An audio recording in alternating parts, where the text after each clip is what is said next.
Welcome to Ramasamy's Hindi Madhyama course. Hindi Madhyama பாட்டிய புஸ்தகத்தில் பாக் ஒன்றில் பத்திய 3வது பத்திய அத்புத் மாயா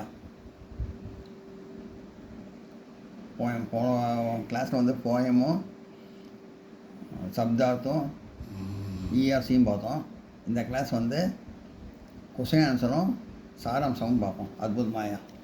अद्भुत माया अद्भुतमान मायेगा. निम्नलिखित प्रश्नों के उत्तर लिखिए. केवल बदल लिखूँ बोल. तारे आकाश में कैसे लटक रखे हैं. तारे आकाश में ना नक्षत्र आकाश मेले कैसे एप्पड़ी लटक रखे हैं தொங்கி கொண்டிருக்கிறது. तारा आकाश में बिना किसी रस्ती के लटक रखे हैं.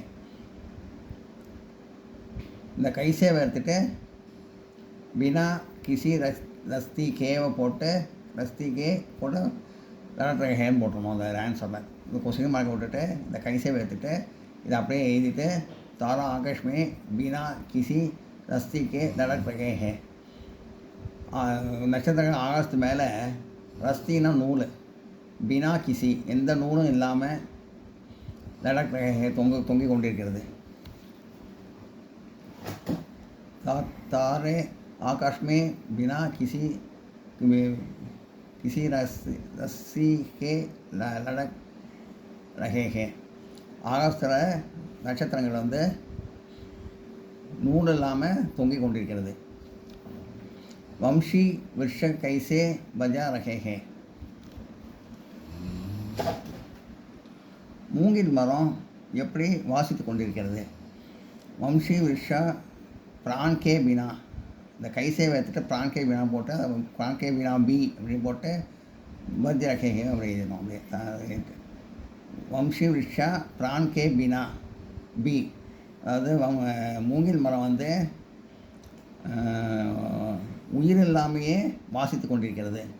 அதாவது காற்று பட்டு இந்த தொலையில் காற்று பட்டு அது மூங்கில் மரத்தில் வந்து அது காற்று நுழையிறதுனால இந்த சத்தம் வரும், விசில் சத்தம் மாதிரி வரும், வாசித்து கொண்டு இருக்கிற மாதிரி. வம்ச விஷயா பிரான் கே பினா பி பஜா ரகா ஹே. வம்சி விஷா கைசி பஜா ரகா ஹே. மூங்கில் மரம் எப்படி வாசித்து கொண்டிருக்கிறது. வம்சி விஷா பிரான் கே பினா பி பஜா ரகா ஹே. மூங்கில் மரம் உயிரே இல்லாமல் வாசித்து கொண்டிருக்கிறது. வனமாலி கி கராமத் கியா கியா ஹே.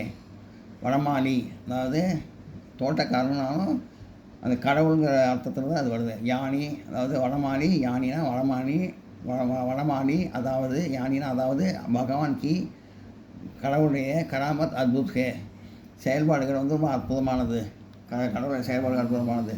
உன்கி அத்புத் மாயா கே காரன் கஹி सूरज की किरणें जमकती है और कहीं रात की तरह छाया है. கடவுள் அற்புதமான லீலைகள்னால காலையில் சூரிய ஒளி திடீர்னு சூரிய ஒளி பயங்கரமாக சூடாக சூரிய ஒளி வந்து நமக்கு கிடைக்கிது. அதே சமயத்தில் ராத்திரி வந்து நிழல் தருது. சாயா இருள் சூழ்ந்து நிழல் தருது ராத்திரி நேரத்தில். அது கடவுளுடைய अद्भुतमान माया है.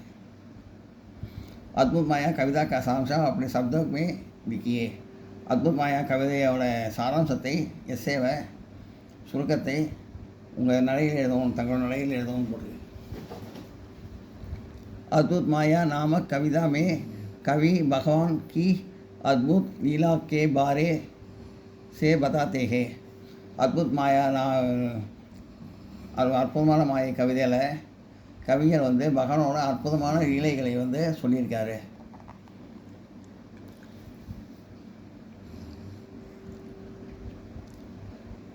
कवि कहते हैं भगवान बेट की बत्तों के हरा रंग देते हैं. கடவுள் வந்து கவிஞர் சொல்கிறாரு, கடவுள் வந்து மரத்தோட இலையில் வந்து பசுமை நிறம் கொடுத்துருக்காரு கடவுள். பகவான் கி மெஹந்தி மே லால் ரங் தேத்தி ஹே. கடவுள் வந்து மெஹந்தினா இது மருதாணி மருதாணி வந்து சிகப்பு நிறம் கொடுக்குறாரு. संसार में जहाँ भी देखिए वहाँ भगवान की लीला है. உலகத்தில் எங்கே பார்த்தாலும் அங்கே கடவுளோட லீலைகள் ஜாஸ்தியாக இருக்குது. आकाश में अनेक उज्ज्वल नक्षत्र बिना किसी रस्ते के लड़क रखे हैं.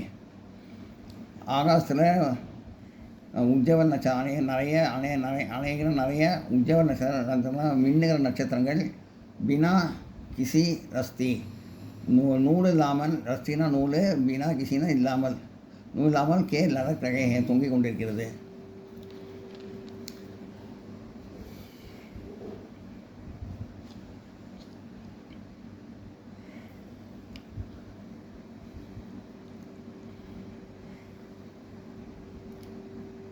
वन के अनेक वंशी वृक्षा प्राण के बिना भी संगीत देते हैं.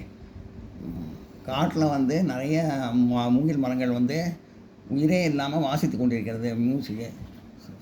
மியூசிக் சத்தம் வாசித்து கொண்டிருக்கிறது. அதாவது தொலையில் வந்து மூங்கிலோட தொலையில் வந்து காற்று படுறதுனால அது ஒரு சத்தம் கொடுக்குறது, விசில் மாதிரி ஒரு சத்தம் கொடுக்குறது. அதுதான் சொல்லியிருக்காரு. ஹே பகவான் துமாரே ஹாத் மே கைசி நகி ஹே. கடவுளே உன் கையில் கத்திரிக்கோள் இல்லை. லேக்கின் பத்தோ கி கைசி இத்தனை சுந்தர் ரூப் மே காட்டா. எப்படி மரத்தோட இலையில் வந்து இப்படி அழகாக கட் பண்ணி கரெக்டாக கட் பண்ணி வச்சுருக்கேன். துமாரே ஹாத் மே கோழி ரங் நகி ஹே. உன்னோட கையில் எந்த நிறமும் இல்லை, ரங்க நிறம்.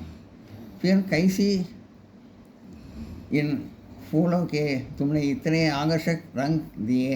அப்புறம் எப்படி பூக்கள்லாம் இவ்வளோ நிறத்தோடு பலவிதமான நிறத்தோடு அப்படி கவர்ச்சிகரமாக இருக்குது பூக்கள்லாம் எப்படி அப்படின்னு கேட்குறாரு. எல்லாம் பகவானின் லீலைகள்னு. भगवान की अद्भुत माया की देखकर हमें ஆச்சரிய होता है. கடவுளோட அற்புதமான லீலைகளை பார்த்து நமக்கு ரொம்ப ஆச்சரியமாக இருக்குது. அற்புதமான மாயை பார்த்து நமக்கு ரொம்ப ஆச்சரியமாக இருக்குது. कवि कहते हैं, हे भगवान आज तक कोई भी तुम्हारी अद्भुत माया के संबंध भी नहीं जान सका.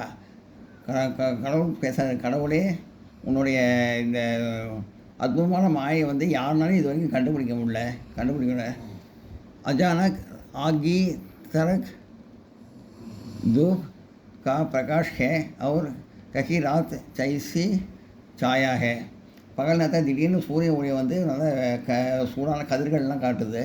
பிரகாசமாக சூரியன் வந்து வெளிச்சம் வருது பகல் நேரத்தில். அதே சமயத்தில் ராத்திரி நேரத்தில் வந்து இருள் சூழ்ந்து சாயா நிழல் கொடுக்குறது. சாயந்தரத்தில் இரவு நேரத்தில் இருள் சூழ்ந்து அது எப்படி உன்னுடைய அற்புதமான மாயை இதெல்லாம் அப்படின்னு சொல்லி ரொம்ப ஆச்சரியப்படுறாரு கவிஞர். எல்லோரும் நோட் பண்ணிங்க.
இந்த வீடியோ உங்களுக்கு பிடிச்சிருந்தா லைக் பண்ணுங்கள், ஷேர் பண்ணுங்கள், சப்ஸ்கிரைப் பண்ணுங்கள், கமெண்ட் பாக்ஸில் கமெண்ட் பண்ணுங்கள். தேங்க்யூ.